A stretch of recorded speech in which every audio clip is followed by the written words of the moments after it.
စိတ်နှလုံးကောင်းရှိတဲ့ပုဂ္ဂိုလ်သူဟတ္တလို့ခေါ်တယ်စိတ်နှလုံးကောင်းရှိတဲ့မိတ်ဆွေပါတော့နံပါတ်1ကဥပကာရမိတ်ဆွေ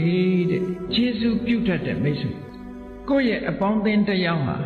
ဆိုပါစို့အယက်သေးစာတောက်ပြီးမူးမေ့နေရင်တောင်မှပဲအယက်မူးပြေသည်ထိအောင်သူ့အန္တရာယ်မဖြစ်အောင်ဆောင်းလျှောက်ပေးတယ်ဟောမကောင်းတာလုပ်တာတောင်ဆောင်းလျှောက်ပေးတာနော်မိကောင်းဆွေကောင်းမှာအဲ့လိုသူ့ပစ္စည်းတွေအထိန်သိမ့်မရှိဘူးဆိုလို့ရှိရင်မြင်တာနဲ့သိမ့်ပေးတယ်ကူညီပေးတယ်အဲ့ဒီပုဂ္ဂိုလ်မျိုးကဥပကာရကျေးဇူးပြုတဲ့ပုဂ္ဂိုလ်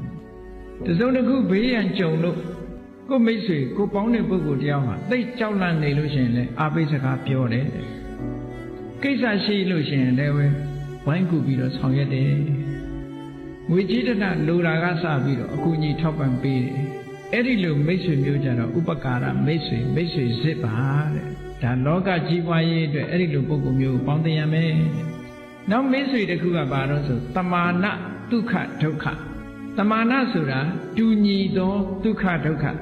ချမ်းသာဆင်းရဲချမ်းသာလည်းအတူတူပဲဆင်းရဲလည်းအတူတူပဲနော်အဲ့ဒါလို့တူညီတဲ့စိတ်ထားရှိတဲ့မိတ်ဆွေ